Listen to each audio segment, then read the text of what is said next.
Hey guys, welcome back to the premiere episode of the Dropping Down from the Rafters podcast. I'm your host, Tony Miller, joined by my co-host for this evening, Julie Cutler. Hi, Tony. How are you? We are doing great here in Miami. We're ready to rock and roll because Dropping Down from the Rafters, it's about bringing excitement back to the podcast world, and that's what we're going to do here on episode 1. I'm so excited that you invited me to be a part of this. Thank you so much for asking me to be included in this really exciting venture. And I'm also very excited because the subject matter that we're going to be discussing today is the AEW Women's Division, which I feel like we're going to have a lot to talk about. I obviously am very passionate about women's wrestling in particular, and AEW being a newer company. I think that there are a lot of opinions going around, a lot of opinions floating around out there in social media about what they're doing, what's working, what could be improved. So I'm really excited to dig into that with you. Yeah, because I think that we both agree that there's just a lot of talent on the AEW women's roster. Oh my gosh, yes. But is it being utilized to its full potential? That's a great question. And I think that's something that we're going to unpack a lot more as we sort of get going today. So I'm ready. I'm raring and ready to go, Tony. You know me. We've been planning this for weeks. We've been very carefully discussing ideas, and I'm just really excited to start sort of unpacking from the very beginning. Oh, Yeah, perfect. We even have the website pulled up. You know what? I had it pulled up off to the side on my phone. Now I don't even have to do that. You don't even have to do that. We are like rolling on all cylinders here. Awesome. Oh, this is perfect. Right? Well, let's start off right off the top. Let's go with Abadon. Okay. What do you think could be improved with Abadon in AEW? So this is interesting because I feel like there are some people on the roster that we see on TV pretty regularly, and then there's some people on the roster that we're really not seeing utilized very much, especially some people who seem to make quite an impact when they first debuted, but then kind of fell off the radar after a little bit. And I feel like Abadon's a good example of this. We really haven't seen much of her, and especially now with AEW Dark and AEW Dark Elevation not being part of the equation, I feel like she's somebody that we haven't seen much of. And I know when you just showed her render on the website, she kind of had a little bit of a different look in her render. She still had like the general sort of like ghoulish monster type of gimmick, but she had a little bit of a different look. And actually, when you showed me that picture, I was kind of like, oh, like I didn't realize she changed her look up a little bit, because I feel like we haven't, with at least her color scheme, we haven't seen much of her. And I think she's somebody that it's hard to even make a judgment call on in some ways, because I don't really feel like we've fully seen what she's capable of. I feel like when they first debuted her, they were kind of showing us the potential, like when she was crawling out to the ring, and she had like this really hardcore sort of like heavy metal music when she first debuted, and I think they changed it at some point, which I actually didn't. I wasn't a fan of the entrance music change. I thought her original music was really badass, but it seemed like her first few matches, like she kind of made an impact, just like being this spooky character and sort of like using that to like pull a fast one on her opponents.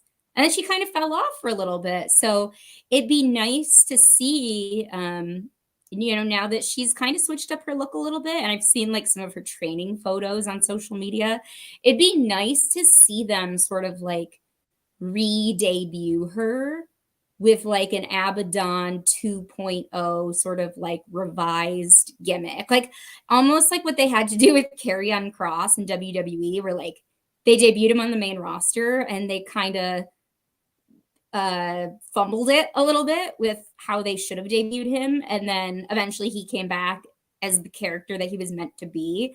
I feel like they need to do something like that with her to sort of give her character an opportunity to really get over with a wider audience. Yeah, I feel like there's a lot of potential. And like you were saying, when AEW Dark first debuted, she was on there. She scared a bunch of the local girls that were coming into Right. squash them and then go on. But it's like, okay, you've got this monster. She's gotten herself into fantastic shape from her Instagram. So it's like, I just don't know if they are able going to be, or if they're able going to be ever going to be able to figure anything out to do with her before her contract expires. And then she just goes off somewhere else. I mean, she's in the video game. So obviously they had. She's got to be important. She's in the video game. Which can't be said for everybody that we're going to talk about here. But I do think there is potential. But if they're going to do something with her, I mean, the only thing I could see her is in some like faction with like the Butcher and the Blade or the House of Black or something like that. But they've already got girls with them. So it's kind of like she doesn't really fit in with those girls either.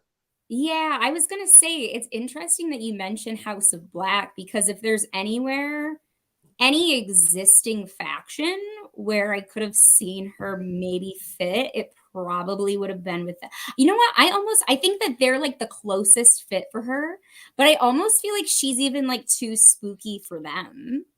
They're kind of spooky in different ways a little bit. I think. Because they're like kind of creepy spooky, but she's like horror movie spooky though. Yeah, I almost feel like if there's anyone that she would have fit in with, like maybe it would have been them. But also I feel like she, like you said, she's kind of more of like a horror spooky. I almost feel like maybe it would have been distracting to what they're doing. I feel like if she were to have a faction, it would almost need to be something where like she is sort of the focal point, and then whoever is with her is in more of like a supporting role. Like if they had some local talents or like some people that they kind of wanted to bring onto ROH and like wanted to build up some experience before they sort of set them off on their own. Maybe they could put people with her kind of like in the background and then eventually, you know, have that grow and have those people kind of branch off and do their own thing. I feel like she as a like a horror character almost needs to be like a focal point of a group. But I just feel like we haven't seen a lot of her. And it's one of those things where like they debut someone and they have such a stacked roster that it's hard to like know what to do with everybody sometimes, because like you can't have everybody be a star at the same time. So I hope, for the sake of her and also for the sake of just like keeping the women's division fresh and interesting, I hope that they find something to do with her. But at this point, I don't know if it's just me. I feel like without Dark and without Elevation, it seems like they're not really giving her a role right now. And they could give her one if they wanted her to rise to the occasion and do something big and spooky. I think that they could. Yeah, Sam Frank says she looks Rob Zombie spooky, which is the perfect comparison. She does belong in a Rob Zombie movie. Yeah, that's a very like that feels very mid 2000s, that comparison.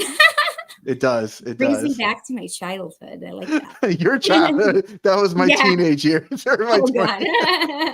Well, let's move on from Abadon and Anna J.A.S. Here is somebody that when she debuted, she came in kind of like the magician. She's gone through several transformations.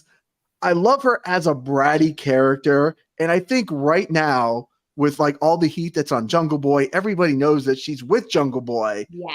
She works great as a heel, great as a brat. I think Jungle Boy is going to get a lot of heat for obvious reasons when he comes back. Why not really put them together now? That would be my opinion. I like that idea, actually. I think that Anna does shine more as a heel. When she first debuted, she was doing, like you said, her star of the show gimmick, where she was almost like a Zatanna inspired. Exactly. Character, which was really cool. I actually really like that gimmick. And I like that she's sort of like paying homage more and more to her original gimmick now. I think that they used her as a baby face for a little while when she was in the Dark Order. And I think that she's fine as a baby face, but I feel like she shows more personality as a heel.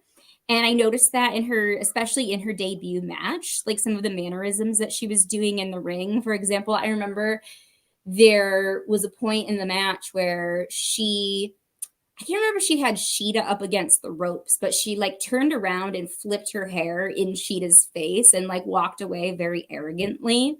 And I really like that side of Anna. And now that she's kind of tapped into that a little bit more with the Jericho Appreciation Society, Jericho Appreciation Society, excuse me.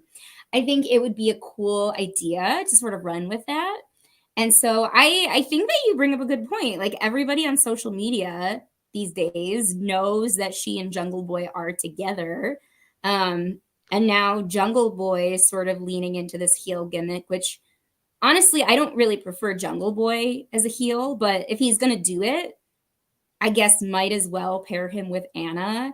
And especially considering the fact that you also have other wrestling couples on the roster, I think there's a lot of interesting things that you could eventually do with that.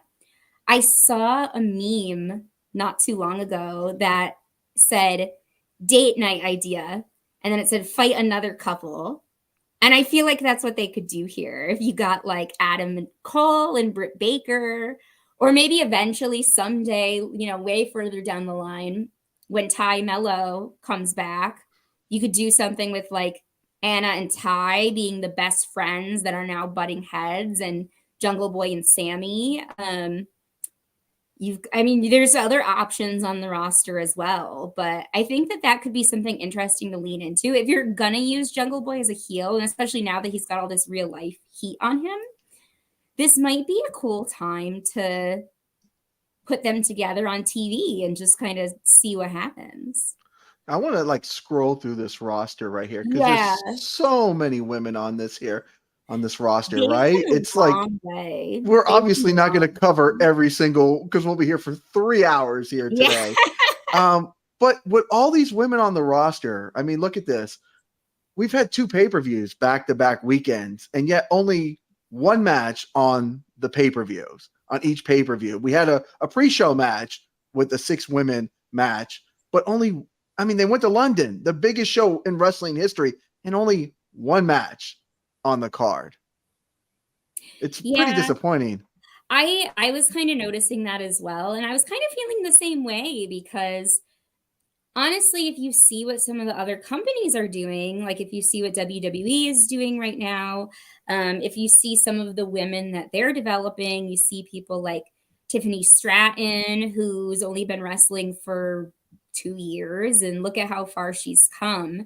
If you look at the main roster in WWE and you see how many powerhouses there are sort of running the show over there between Charlotte Flair and Bianca Belair and Becky Lynch. I mean, you have a lot of big names that are getting big storylines, and that's one area where I think AEW needs to step up their game a little bit more, because now they've got more women signed to the roster, and they have a lot of women with a lot of potential on the roster. Like they've just recently signed Harley Cameron as part of QT Marshall's group.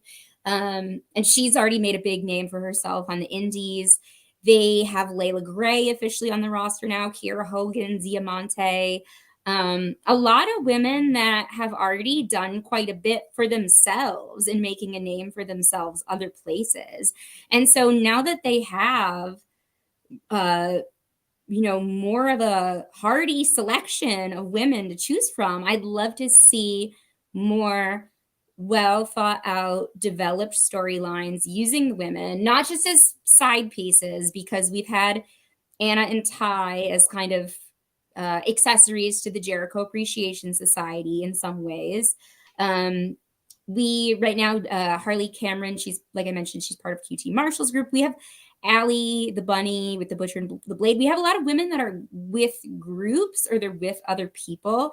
And I'd like to see more, not just more matches where they can shine on their own, but also more stories where they can shine on their own. Like I want I want to hear a story. That's what pulled me into wrestling in the first place when I was a little girl, was the storytelling aspect of it.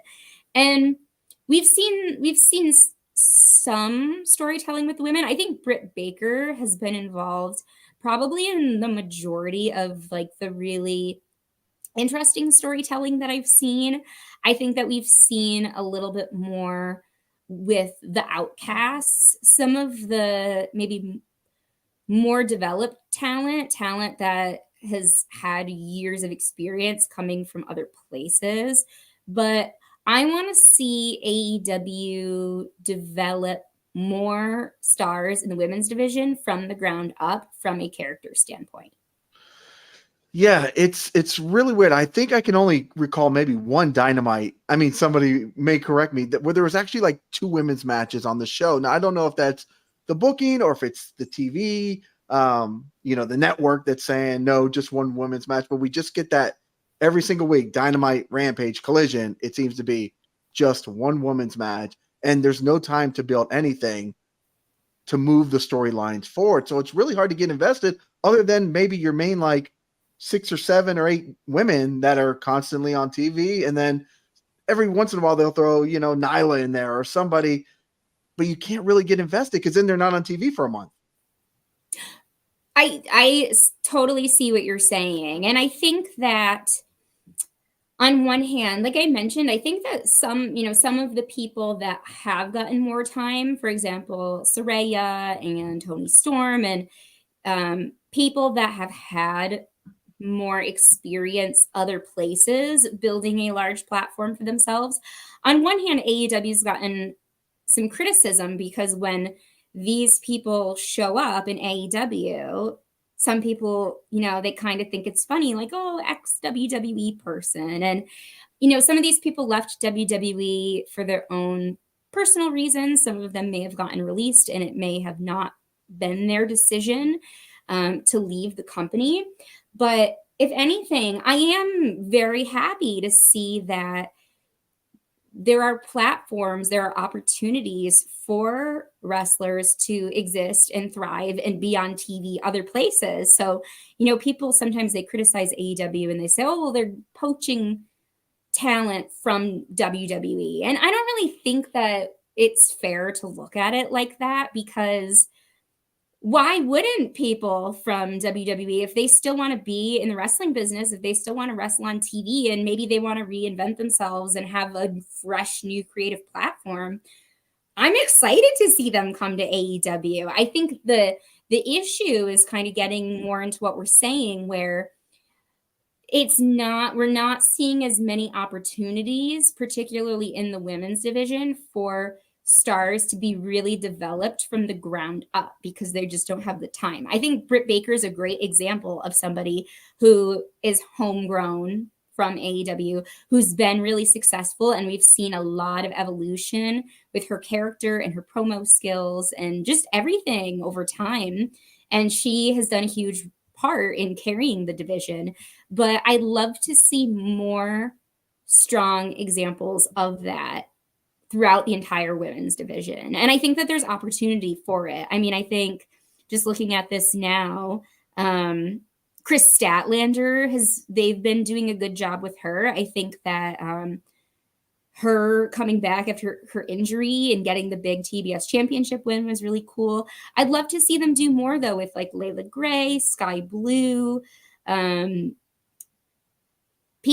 we haven't seen in a long time. I'm kind of curious to see what they do with her when she comes back.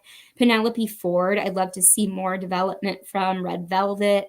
There's a lot of potential, and I feel like we see like the beginnings of stars being born, but I want to see them take it to the next level and really giving them stories that are meaningful in order to build up to meaningful matches on the pay-per-views. Because I feel like right now, like you said, we're only really getting a few here and there, and then it's like all of these other women are kind of falling by the wayside. Not all of them, but there's some on here that I haven't seen around in a while, and I'd like to see them more. Yeah, I definitely want to talk about one of those women we have not seen in a while, and this is one of the things that drives me a little crazy about AEW. let's talk about Jade Cargill right now. Yes. And they tend to do this with all the world champions. Like, I think it's the one thing that WWE kind of does better, for sure. I mean, they maybe do a lot of things better, but in my opinion, is when the champion loses the title, they want to chase that title again.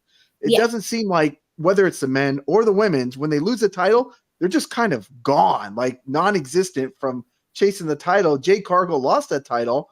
I'm sure she wanted some time off, but it's been like 3 months, maybe 4 months since she dropped that title to Statlander, and like not a word. She just had that unbelievable winning streak, right? Like, unprecedented, loses the title, and she's gone. We don't hear one word.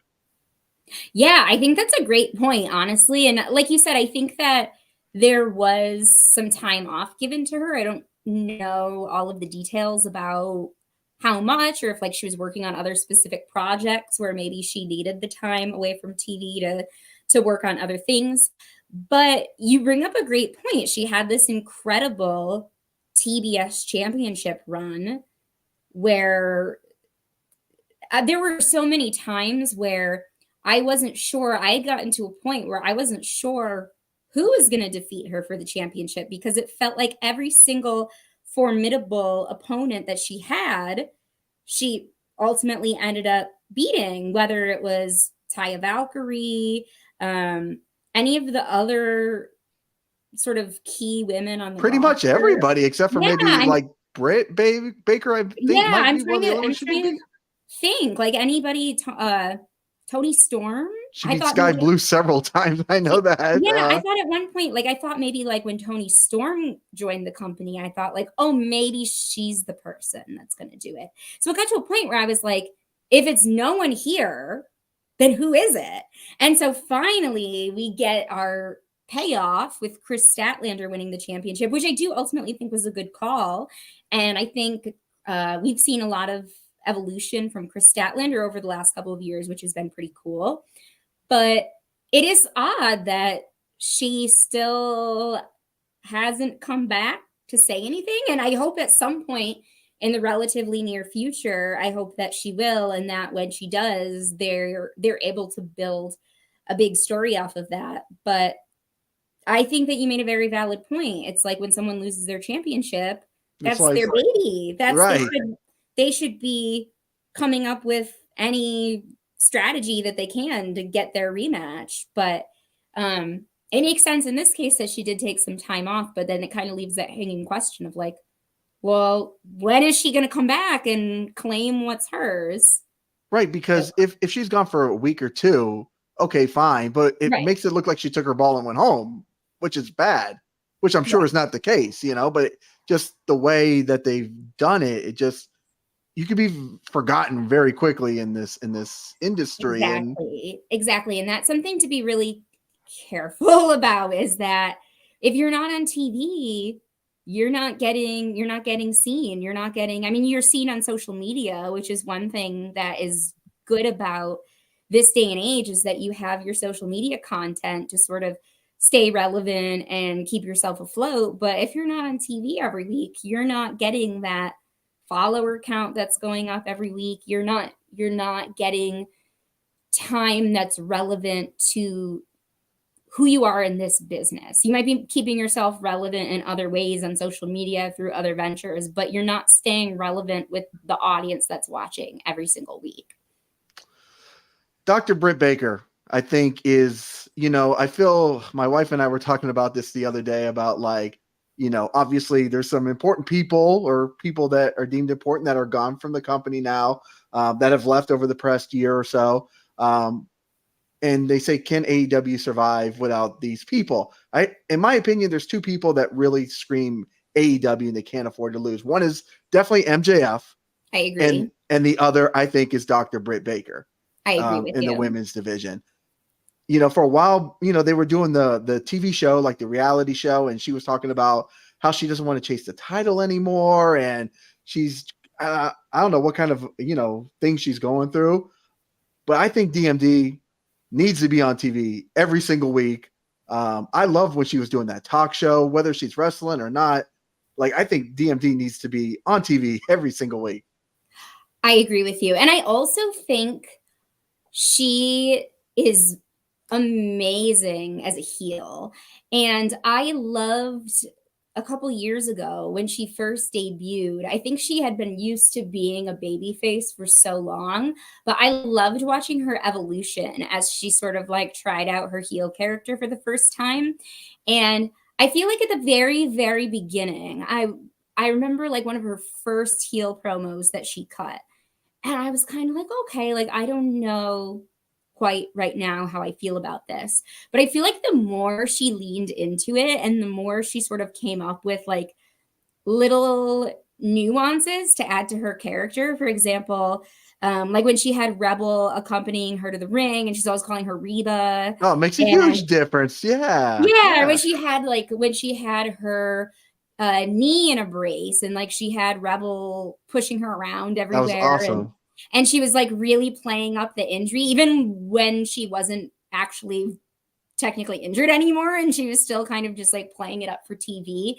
I feel like she really came into her own and I'd love to see more of that side of her come out again because I feel like that heel turn is kind of for me what took her to the next level. I also just wanted to say she has some of the best abs in the business right now. I don't know what her ab workout is. I don't know what her diet is, but whatever it is, I need to find out and I need to sign up because her abs are just like rock solid. She has great gear.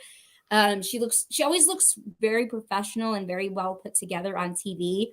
I love the fact that she's a dentist and she is a very smart and accomplished woman and is still a dentist by day and also incorporates that into her character on TV. Anything that you can do character wise that sort of like connects to who you actually are as a person and just and takes your actual personality and sort of cranks it up to level 11. I feel like those are always the best character inspirations. I feel like that's always the best way to go. And so I just admire how much she's been able to do that, taking her real life passions and her real life personality and incorporating them into who she is on TV.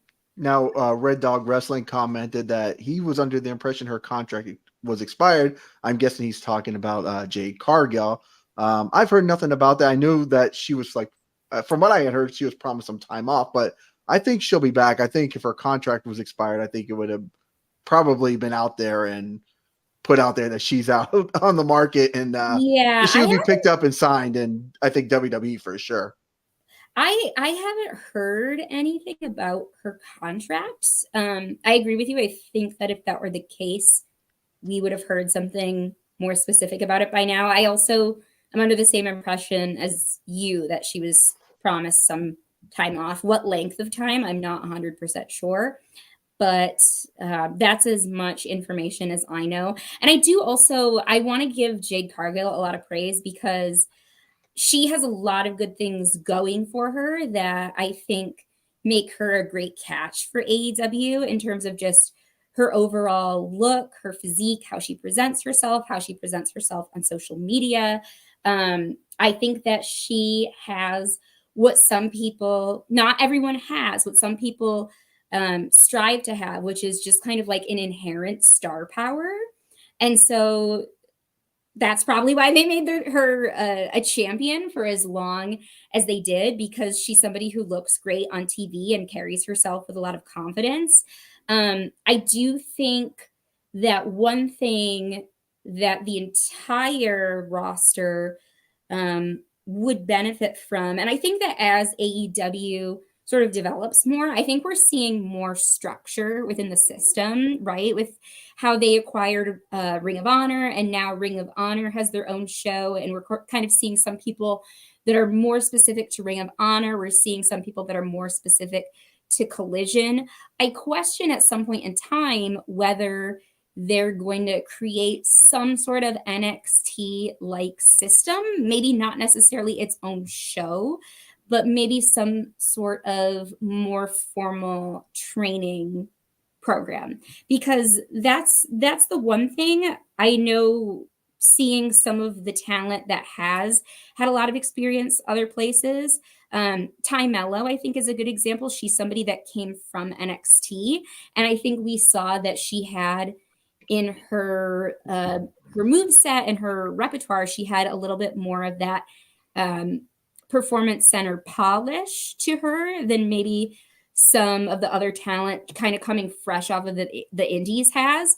And the advantage that AEW has is that they have so many veterans working for them. They have Dustin, Bryan Danielson, Sting, Chris Jericho. I mean, they have so many people with such an incredible wealth of knowledge. Serena Deeb, I would give anything to be learning from Serena Deeb, Thunder Rosa.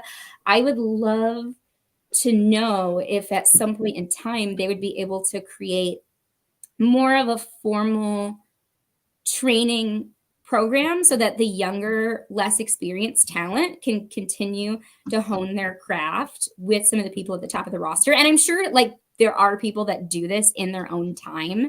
And I know Jade Cargill in the past, I believe she had been stated to be training with Bryan Danielson and some of the other top tier talent. Kenny Omega would be another incredible person to learn from. But I'd love to see at some point maybe something more formal where the younger talent can keep honing in on their craft outside of just like indie bookings or training on their own time. You mentioned a name, and I can't wait for her return. Thunder Rosa. Yes. She brings a whole spice, a whole liveliness. She just has an it factor to her, like 100%. How does Thunder Rosa return? I mean, I know she's doing Spanish commentary right now. I saw her doing it with Ariel Levy, who's awesome dude down here in Florida, former CCW guy. Yes, former CCW champion, the champ that we all deserve.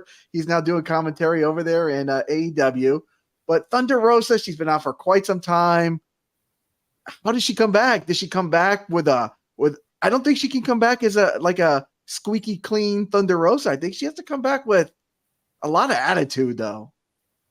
I would honestly love to see it because I think I had kind of tapped into this a little bit before with some of my previous comments, but I think that, given some of the rumors and things that we hear online, things that go on behind the scenes, whether it's true or not, I think that it would be very advantageous for AEW to play into some of that from a storytelling perspective.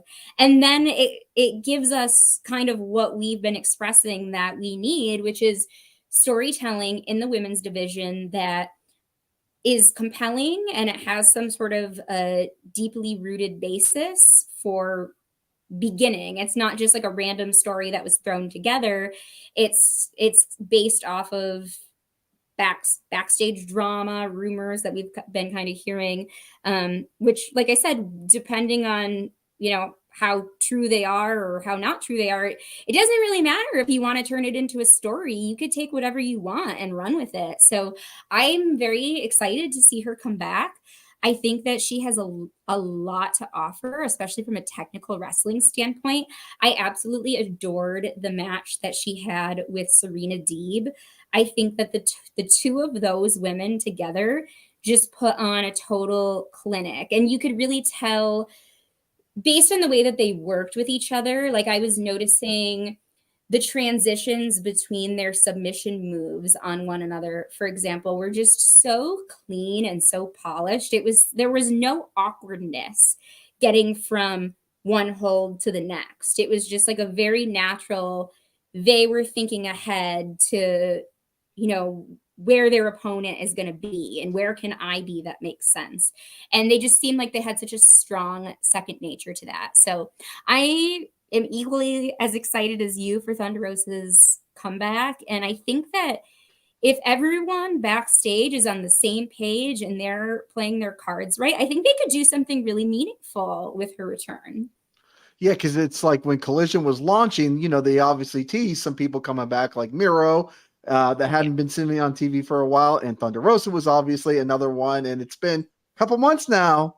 I mean, I know she's got the injury and whatnot. And I'm ready for Thunder Rosa to return to AEW programming.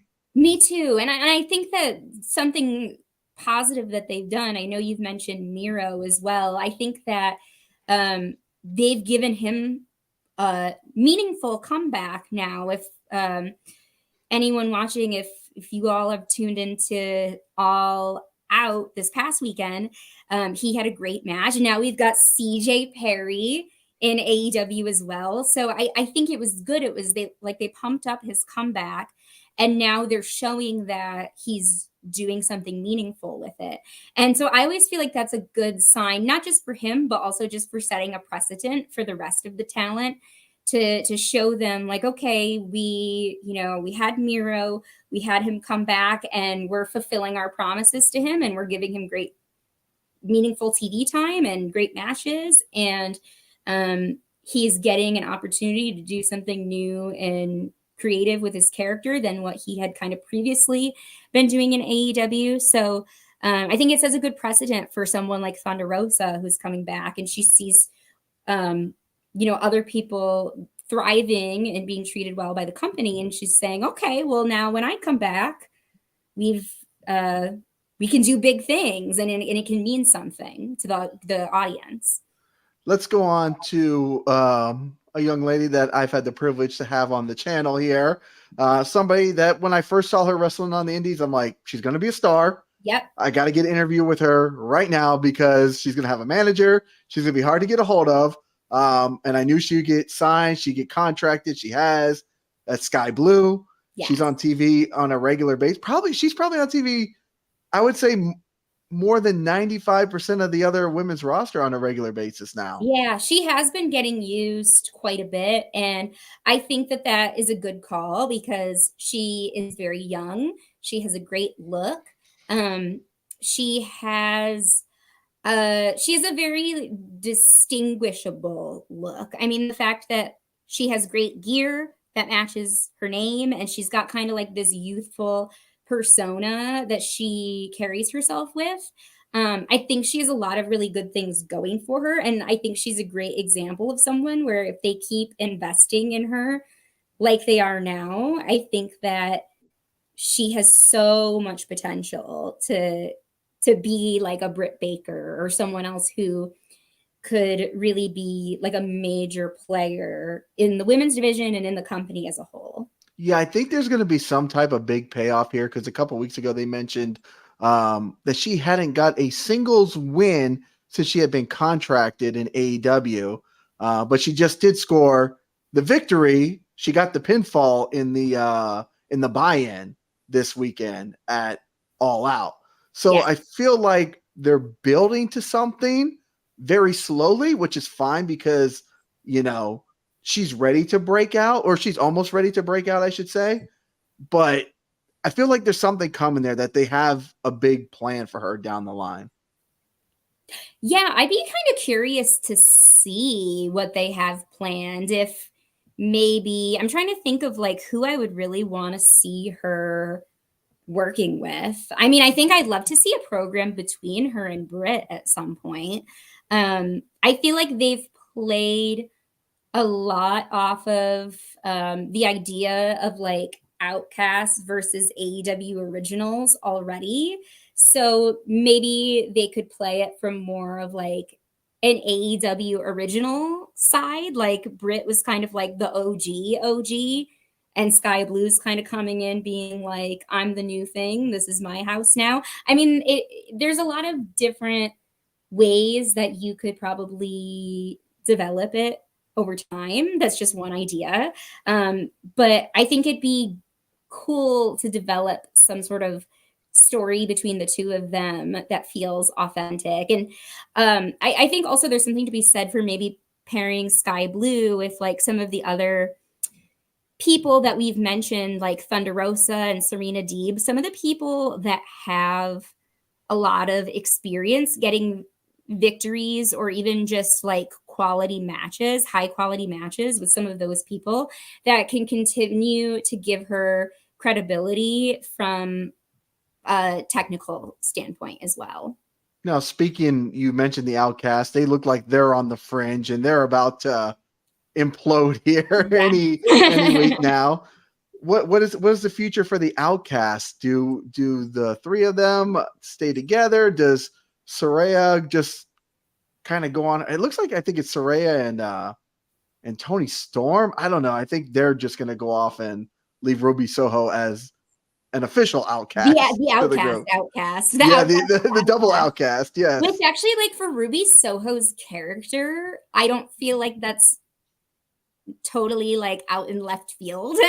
I feel like that's kind of like part of what her character is sort of based off of. Like when she first came to AEW and she was the runaway, she was like the lone wolf. I feel like she does well kind of as like a lone wolf in some regards, because she's also like, she's just so talented on her own. I don't think she really needs to be a part of a stable. I kind of feel like, for me, the Outcasts as a stable, I feel, have outlived their time. Like, I don't think any of them like really need to be a stable anymore. I mean, they all have enough star power as individuals where I feel like they can all go off and do their own thing and be fine, especially now that Saraya is the champion. I'd love to see a match or a full program leading up to a match with her and Toni Storm for the championship at some point in time. I also think that the Outcasts as a group, I didn't necessarily mind the grouping of them. Like, I think that the story behind it kind of made sense. I remember when Ruby first joined the Outcast, she cut a promo sort of explaining why she was aligning with them and what their connection was and how they all shared similar experiences. And to me, the story checked out in terms of making them make sense as a stable. My issue with them as a stable was more so like the presentation for me didn't feel that cool. Like the fact that they were all wearing matching jackets and they had like the spray paint thing going on. For me, that just felt like a little bit juvenile for the amount of experience that they actually have. Like, they're all so cool already on their own. I feel like they kind of took on like this weird, like middle school mean girls gimmick that just, to me, it just didn't feel like that authentic or that cool. Like, I almost feel like they could have been a stable in like a cooler way than what they did. I just feel like the whole like, we have to wear the same jacket and we have to spray paint everybody, just didn't feel that original to me. Well, it wasn't that original, that's for sure. Yeah, I mean, I guess that's kind of the point, is it wasn't really that original. I just feel like they didn't need that. Well, Brian Cervantes, I hope I pronounced your name right. He says, Julie, do you do ring announcing? Yes, I do ring announcing. Actually, that is a funny question that you would ask. I am the ring announcer right now for the Wrestling Federation of America, which is primarily based in Southern New Hampshire and Massachusetts. So we have shows coming up these next several weeks, and I will be sharing a lot of the details of those on my Instagram page for anybody who is interested. But yes, I do ring announcing. Thank you, Brian, for the question there. Let's move on. I think we kind of summed up the Outcast, right? We all kind of agree. It's Saraya the champ. It's about to implode. There's going to be a lot of drama going on with those ladies over the next few months. And I think the implosion of the Outcast is going to be like the most interesting part, because at least that sets up storyline for really good matches to come. Like I said, I feel like I don't mind them all aligning, and I understand why they did all align. I just didn't love the execution of it. Now I'm looking at the roster here, and obviously we had, like, I really enjoyed the baddies. Like, I enjoyed Red Velvet, I enjoyed Kiera Hogan, I enjoyed Leila Grey all together with Jade Cargill, and obviously then they kicked, Kiera Hogan out, and then Red kind of went her own separate way. She's been off TV, I believe, dealing with an injury. Layla's still doing her thing. She's wrestling a lot on Ring of Honor right now. Do you think maybe when Jade returns, she comes back with all the baddies once again? I'd love to see some sort of conclusion. I feel like, for me Personally, I feel like it got a little bit, unless you're following everything very closely, unless you're following at that point in time when AEW Dark and Elevation were still in existence. For me, sometimes it was like, unless you're following all of the content very closely, I got a little bit confused with the situation that was happening with the baddies, with like who's in and who's out and who's injured and who's stepping in for who. I'd love to see like some final culmination of it all, just for the sense of, just for the purpose of like, make it all make sense and wrap it up in a bow.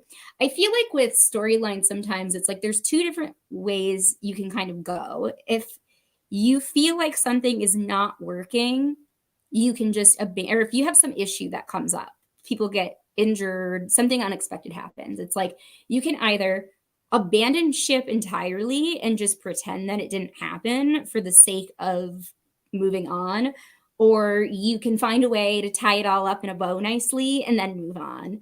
And I prefer the latter option. I don't like the like, let's ignore and just pretend like all of this flip-flopping didn't happen. I kind of like the let's wrap it up in a bow and make it all make sense and then move on. Brian is also saying that he runs an all-women's promotion in Texas. Oh, Mission Pro Wrestling, of course. I have heard of Mission Pro Wrestling. Of course. And I have seen many friends of mine on social media that have performed there. So it's an honor to have you in our chat. I knew that name looked familiar when I saw it. It does look very familiar. Very, very familiar, actually. I'm not going to say how familiar, but it does look very familiar. I actually did cover one of Mission Pro Wrestling's shows 2 years ago. They were in Jacksonville and actually interviewed Maddie Rinkowski, Miss Reality, who should be on TV as well, too, because she's absolutely awesome. But yeah, it's welcome, Brian, from Mission Pro Wrestling. No, Mission Pro Wrestling is amazing. They do fantastic stuff over there in Texas, and I know when they came to Florida, they put on an awesome show as well, too. Yes. Thank you so much for joining us. It's definitely an honor to have so many cool and influential people in the business tuning in. So thank you. Now, I think there's very few. I mean, AEW has a particular crowd, right? They kind of have like a more old school crowd. They don't so much like if you go goody two shoes, you know, I mean, that was one of the things I think Cody Rhodes was trying to do, and he was getting booed out of the building. They don't like the goody two shoes so much. But I think there's a few people that can really pull it off, and they couldn't pull off the hill. And one of them is definitely Willow Nightingale. She's like one of my top 5 people. In AEW, in the AEW women's division. She's like, how can you not get excited and get a big smile when she comes running out to ringside? I adore her, and I think that there are a number of things that she really has going for her. I actually remember a couple of years ago, I believe it was like spring, summer of 2021. I remember a number of talents that you and I are familiar with were competing on Dark and Dark Elevation. And I remember she was part of that group of tapings. And it's tricky with Dark and Dark Elevation because I think that those shows were more so designed to be an opportunity for the contracted talent to kind of get their reps in and, you know, get their victories, get their time that maybe they weren't getting on TV, while also giving up and coming indie talent experience and exposure, and then also just kind of like scouting out new people that they could bring onto their roster. And the tricky thing about it was there's just so much content, and they spent so many hours filming all of this content that it was really easy to get lost in the shuffle, and it was really easy to kind of get lost as you're watching it. But Willow Nightingale was somebody from this whole mishmash of match after match after match. She was somebody that stood out and was very well received from the very beginning. And so I was really glad to see when she was finally signed and added to the roster full time, because she was somebody that right from the beginning was getting very good response, not just from the audience, but also from the other talent.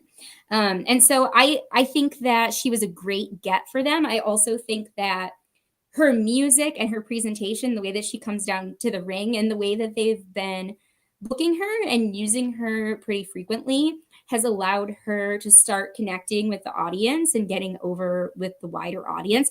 You're right. It's really hard to like listen to her music and look at her presentation and not just feel happy and upbeat and like wanting to dance. So I'm very excited about her.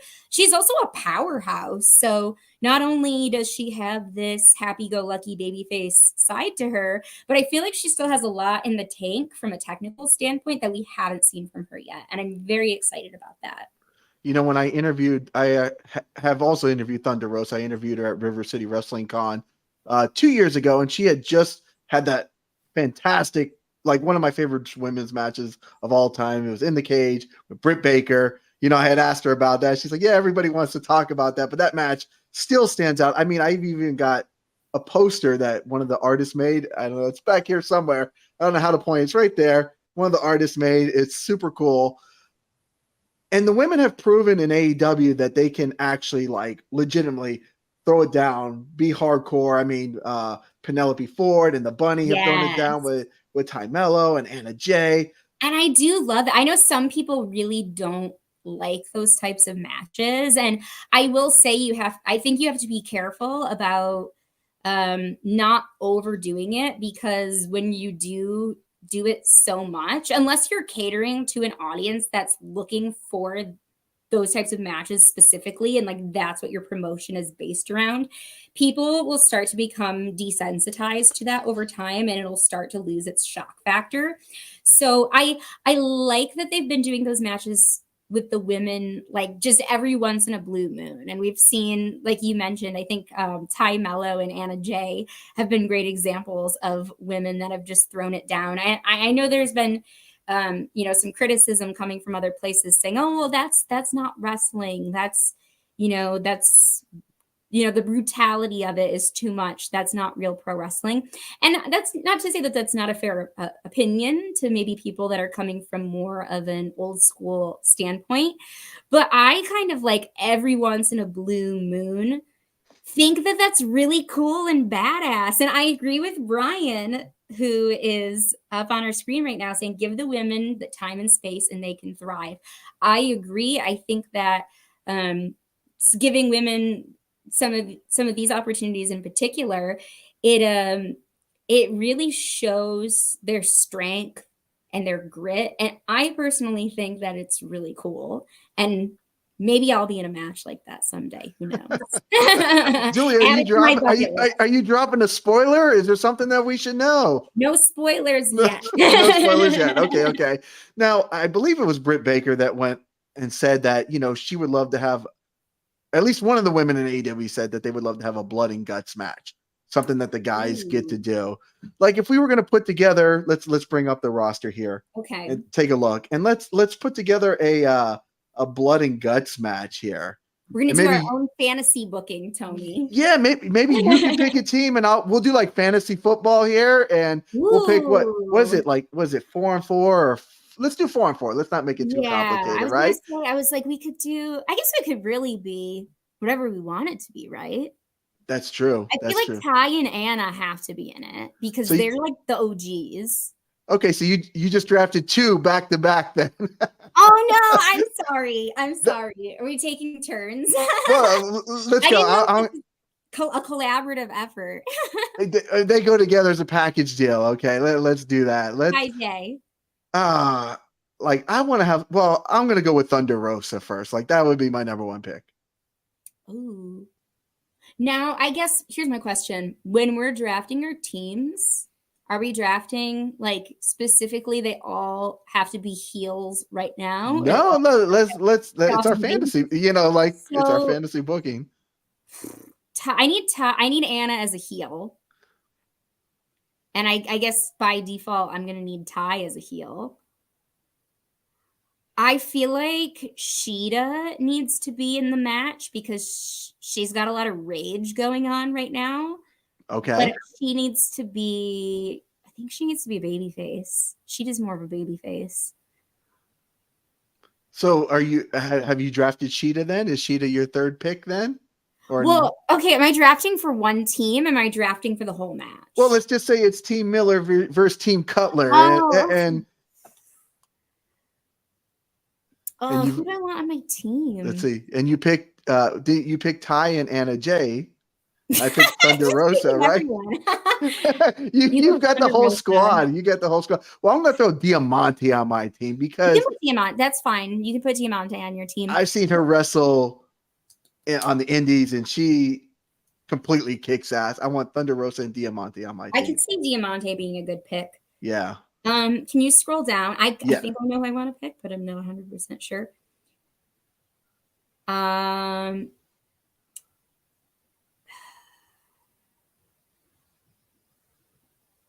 I think I want Toni Storm on my heel team. Okay, that's a good pick. That's a good pick. I'm gonna go with somebody I know has an absolute ton of potential, and I would love to see her throw down in a hardcore match. I'm gonna put Leila Grey on my team. Oh, you want to know who I kind of want to pick PVZ because she, with her MMA background, I feel like she could legitimately throw down, but I don't know. She could. I don't know that she makes sense from a character standpoint on my team. Well, you want to win though, right? Like I want to win, but I want it to make sense, Tony. Right. Mine doesn't. Mine. These three women do not go together. So I've got Toni. I like Ruby Soho too. Like I feel like Ruby could be a good pick. She's a good heel. I kind of want to pick Paige Vanzant because I feel like she can legitimately fight people. And I feel like she would thrive in a blood and guts match because it's like perhaps more up her alley of what her background is. Okay, well then I'm just going to take Nyla Rose because I want the big heavy hitter and just wipe the mat with everybody. Then she can be the enforcer, like the one that goes in first and like just can stand it out and just beat the crap out of everybody. Wish if Awesome Kong were still here, I would have taken Awesome Kong to squash Nyla. that would have been a battle of the Titans, I guess you could say. Yeah, like the powerhouses of the division. Are we still drafting, or I think that was it. I think we've got our four. We've got our four for blood and guts. Now, Tony Khan, make it happen. Let's go. Tony, gotta call him up. We have to get a hold of him somehow now and tell him we've booked a match. Right, because we should be first on the radar for the booking of the women's division right now. Now, what can they do? I mean, we've got Penelope Ford. We've got the Bunny. They're just kind of stuck in like manager limbo right now. Yeah, and the thing is, like, I like the two of them together as a team. I think that maybe there's more as the women's division gets larger as well. Maybe there's more that we could do from a tag team standpoint. We've seen the men obviously have the tag team belts. Eventually they introduced the trios belts and those are really thriving. That's one thing that I think AEW does exceptionally well is tag team wrestling. And they have so many options in terms of tag teams that are really formidable, believable tag teams. I like Brian's comment. Athena, Mercedes. So Mercedes, not Mercedes Monet, Mercedes Martinez. Correct. I'd love to see Mercedes. At least I believe so. Yeah. I mean, Mercedes Martinez in a match like that is, yeah, she'd be brutal in there too. She would have been a good pick. I regret not picking her. But I think one thing AEW has done exceptionally well is booking their tag team division, and they have a lot of formidable tag teams to choose from when it comes to who can put on like real banger matches and who is believable in terms of putting the belts on. And so I think that maybe as the women's division grows, that would be something to really look into, especially like if you look at WWE right now, they do have the women's tag belts, but one thing that I don't particularly think that WWE is the best at is keeping tag teams together, having tag teams that aren't just like two singles wrestlers that kind of develop a friendship, but rather like established tag teams that have been working together over a period of time and have a well-established tag team style in how they work together. And I think that maybe that's an opportunity for AEW to capitalize on and say, okay, well, this is something that maybe we could do really well, and we could introduce women's tag belts, and we could capitalize on the fact that we have some friendships between some of the women here that have kind of been blossoming from the very beginning of time. I mean, if you look at Penelope and the Bunny, if you look at Ty and Anna, I mean, there's a lot of like well-established friendships, people that have been associated with each other for a long period of time, where it doesn't feel like they're just thrown together. So maybe at some point that would be something cool to introduce, and also just kind of help elevate the women's division to the next level and help distinguish AEW from its competitors.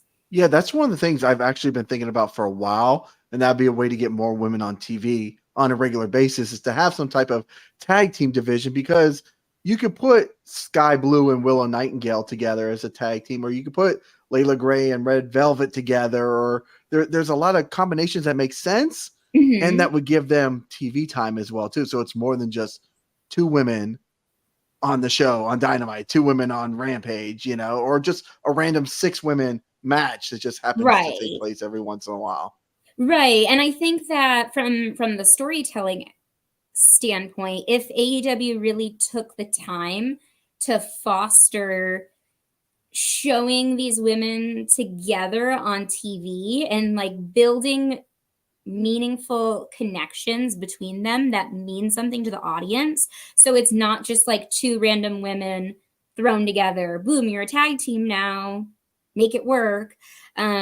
Really having established stories where the performers make sense together and having them work together enough where they really develop a good sense of tag team, true tag team wrestling, not just I'm going to do my thing. I'm going to tag you in. Maybe we'll do a move together, but really having like a deeply rooted understanding of where your partner is going to be at what time.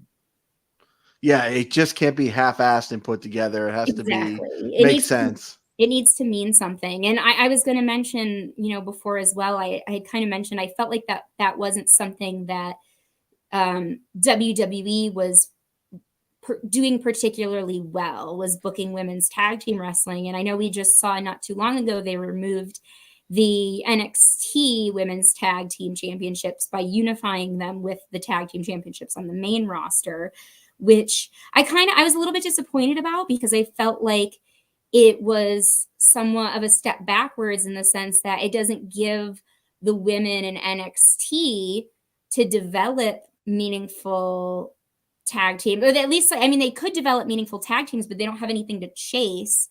So that by the time they get to the main roster, all of a sudden these tag titles exist. And it's like, well, okay, well, now we kind of have to start from scratch on the main roster, as opposed to really developing the division in NXT and then letting them graduate to the main roster and having it mean a little bit more.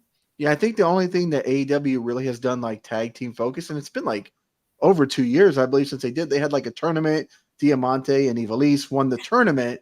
Yes. And there's just been nothing there other than like putting together like, you know, 2 women and 2 women that are going to fight in a 4-way at the pay-per-view or something like that. And I'd like to see them maybe revisit, especially now that they're really bulking up the roster more, and now that they have more time between Dynamite, Rampage, Collision, more TV time, as opposed to just being featured on a YouTube show. I think that maybe there in the near future would be a good opportunity to revisit doing some sort of tournament like that maybe could lead up to the introduction of women's tag team championships. I was going to say Julia Hart, she fits in so well with the House of Black. But she's kind of taken more on that, like, just, you know, valet managerial role now. Do you think that's the right role for her, or would you like to see her more in the ring? I like that she's been leaning more and more into this sort of dark character, because maybe I don't know what it is, but I'm full disclosure, I'm in my late 20s and I feel like I'm going through like my edgy teenager phase right now in my late 20s. And so I feel like this whole like spooky dark vibe is like really doing it for me, and I love that she is leaning into that. I would love to see her take it to the next level from the standpoint of her own in-ring presentation.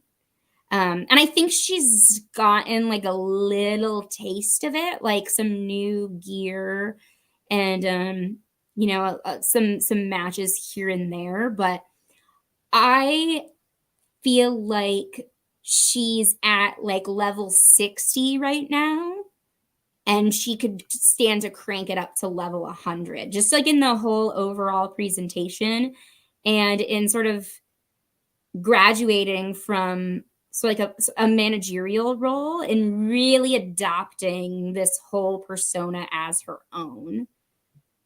Well, we've got Edwin in here with a $2 super chat. Edwin. So thank you, Edwin. Edwin. You recognize Edwin. Well, thank you, Edwin, for coming through. Thank you. That's very generous. Yeah, there's a lot of potential with Julia Hart. You know, she came in as a cheerleader. I think she's definitely in her right place right now at the House of Black. She definitely fits in with them. Again, there's just, we've said it once, we could say it 100 times here in this podcast, but there's so much potential. I agree. When you look at this, and I really wish I knew if it was the network or the booking. I believe, in my opinion, it's the network that's like one women's match. I mean, that's just my personal opinion, that's why we only get one women's match on TV each show. It's hard to know, but my guess would be that the network is sort of prioritizing what they think is going to draw or what they think is going to get the most ratings. But I think that if we had more time to create more meaningful stories with the women in the division, I think that could be featured on TV a lot more. I think it's just a matter of giving them the time and giving them the right stories where they can really thrive and they could really continue to elevate their whole character and their whole persona to the next level. It's like Brian's comment before, if you give the women the time, they will thrive. If you give them the time and you give them the right direction, the right stories, I think that they could really thrive. And then once you are on a roll, it's like kind of like what we saw with Britt Baker. It was like once Britt Baker got on a roll with this heel character, it really started to get over with the wider audience. So it's like you just need to be willing to give them the time and give them the setup that they need. Not just a random women's match thrown on TV, not just, random people that are thrown together with not a whole lot of explanation. There needs to be valuable intent behind what you're booking. And so I think with the amount of expertise that this company has, the amount of veterans that this company has, where you have so many creative minds working together, I think that if you get the right stories in place and you give them the go-ahead to pull the trigger, I think that we could create something really great. I think we just need to give people the resources and the time to do it. Now, as we come to a close, we're winding up here with the women's roster. So if anybody in the chat wants to ask us any questions about the women's roster in particular, feel free to comment down below and we'll do our very best to answer any questions. Is there anybody in particular that we haven't touched on, Julie, that we should touch on here? Let's see. I mean, we know Jamie Hayter's going to be out, I think, till February now. I was going to say she's one person that we haven't really talked about yet, who, again, I feel like has been hugely influential in the women's division. And she's also another great example I wish I had mentioned her sooner when I was mentioning Britt Baker, but I feel like she's another great example of somebody that we've seen tremendous growth from. I remember some of the very, very early episodes of Dynamite when she was not officially a part of the roster, but she had kind of been brought on as enhancement talent for a match here or there. And her overall appearance, her overall presentation, her gear, the way that she carries herself, she's transformed so much. And it's been really cool to see her as she was paired with Britt, which I think was a smart pairing because they saw that Britt was getting over and they capitalized on that and they used her momentum to give the people around her momentum.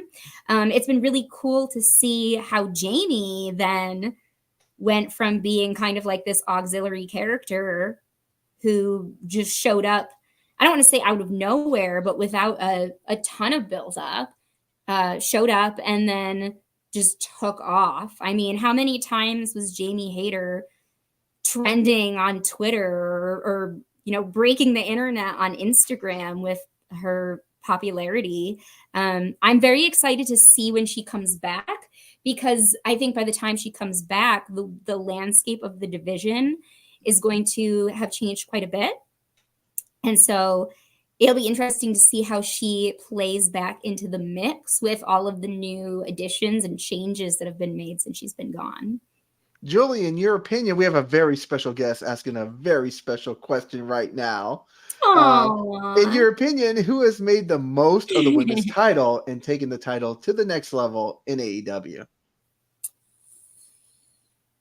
I would say I kind of have two answers. I think from a character standpoint, I would have to say Britt Baker.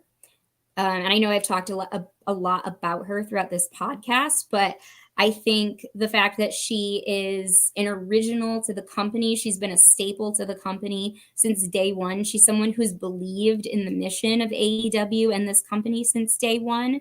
And she stood by this company through thick and thin, building it to what it is today. I think that she has given the title a lot of credibility. I think she had a great run. It was a very it was a long run, but it was also, there were a lot of fun stories and there was a lot of fun character development that played into it. The other person that I was going to say is Shida, because again, she's an original to the company. She's done a lot in terms of sort of being a mainstay in the women's division during the pandemic, during difficult times. And she really held it down for all of us during difficult times. While there were a lot of people that weren't able to leave their house, and there were a lot of people that, may or may not have been able to make it to TV some weeks, depending on the state of the world, she held it down for all of us. And Brian coming in with a very interesting comment saying, no one yet, which I think that that's an interesting take, because I think that it kind of leans into the idea that there's more growth to come, which I don't necessarily disagree with. Yeah, I think for me, it'd have to be, Shida did a great job, especially the first run. The second one was definitely, what was it, 2 weeks? It was definitely a transitional title change. And it was like, you knew when she won it, you knew it was going to be taken off of her at the pay-per-view. That was just pretty obvious. I think DMD definitely was the strongest one so far. Thunder Rosa's was obviously cut short, unfortunately, due to injury. And she had to relinquish the title. There could have been huge possibilities with that too. But DMD was, I think, the most over so far with the crowd in the overall bigger picture of the crowd. But there's a case to be made that no one yet has really, like, if you ask an outsider's point of view, that maybe you're a casual viewer, who's been the best AEW Women's Champion of all time, maybe some people from WWE will say, oh, Trish Stratus was, or Lita was. Like, there's those moments, but maybe there just hasn't been that moment yet from a bigger picture standpoint, that no woman has yet been the number one. there's definitely a case to be made. I think I would agree with you, Julie. DMD so far has been the first one, the number one. So DMD is my number one as well. She's a great heel. I agree with you. I think that we've seen a ton of growth from her as a heel. I think it was really interesting because I remember, I think Britt herself had spoken on this at one point and saying that on the indies, I don't think she had ever been a heel before. And so getting on TV and doing that for the first time was kind of an experimental thing. And it was like the more she leaned into it every week, I think the better it got, to the point where now I kind of, when she switches back to being a baby face, I'm kind of like, oh, well, I kind of liked her as a heel. Right, because when she came in, they were really trying to force this like super duper baby face down the throats. And that's when it was apparent the AEW fans just weren't going to go for the goody two shoes all the time. Like if they didn't really believe it, and having the attitude definitely helped. Brian's got his best portrayed champion was Jade Cargill with the TBS title though. I don't disagree with that. I mean, I think that they tried to lean into the star power that she already has. And I think that they tried to use that to their advantage, her size and her strength and her physique. I think they tried to use all of that to their advantage to kind of make her a very believable competitor in AEW, despite the fact that she was coming from the perspective of someone that didn't have a ton of experience in the wrestling business yet.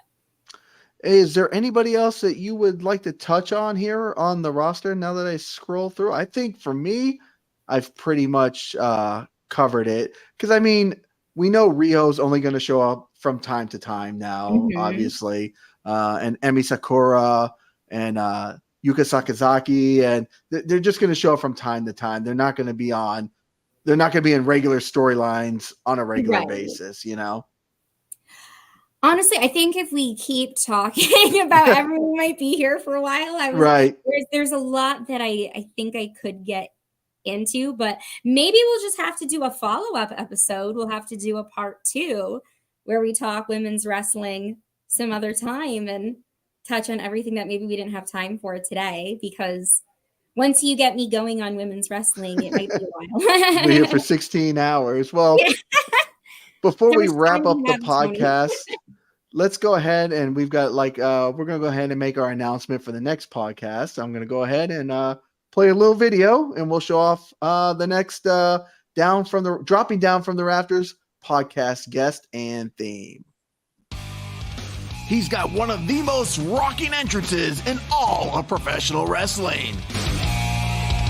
That's why it's only appropriate to have the most metalhead in all of professional wrestling, Ozzy Killmeister, join me on Tuesday, September 12th at 8 p.m. on the Down from the Rafters podcast, as we each count down our top 10 rockin' ring entrances of all time.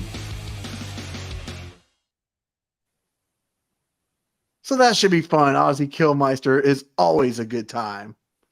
Yes, and I actually was on a show with him within the past couple of months at Pro Wrestling Reaction down in Florida. So he's making a big name for himself down there, doing a lot of good stuff.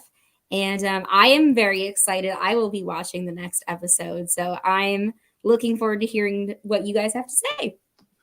Yeah, exactly. Don't be a poser and join us on the next episode. Now, we should mention that we did talk about doing a follow-up podcast the week after that.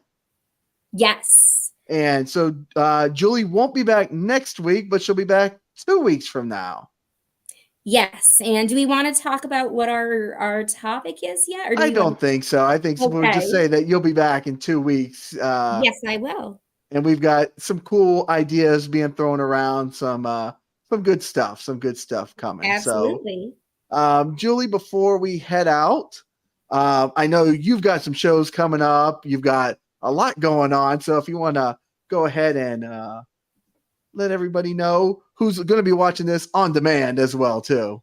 Absolutely. So I am currently doing ring announcing with the Wrestling Federation of America, and we have 3 shows coming up. We have shows on Friday, September 15th, which is going to be in Concord, New Hampshire, Saturday, September 16th in Nashua, New Hampshire, and then Sunday, the 17th in Weymouth, Massachusetts.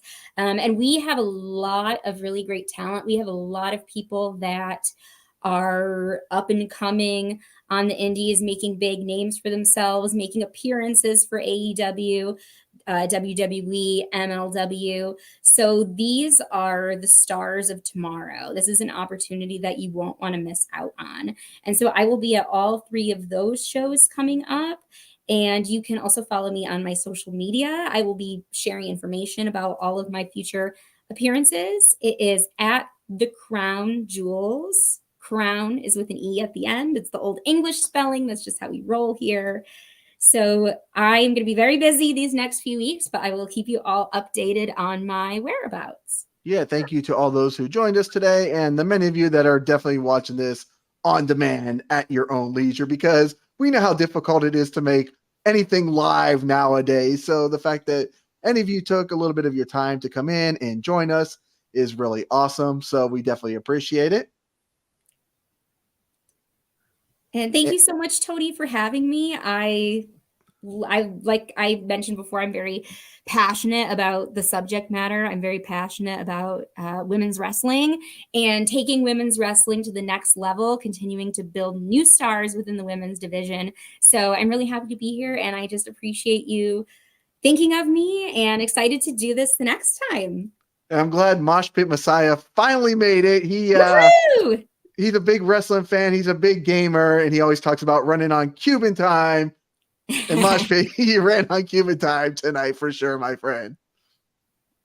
So go back and definitely watch this podcast, because we definitely had a lot of fun breaking down the AEW women's division. We've got lots of cool ideas coming here on the Dropping Down from the Rafters podcast. We're excited to just be able to share our thoughts out there and have a good time with everybody out there as well too.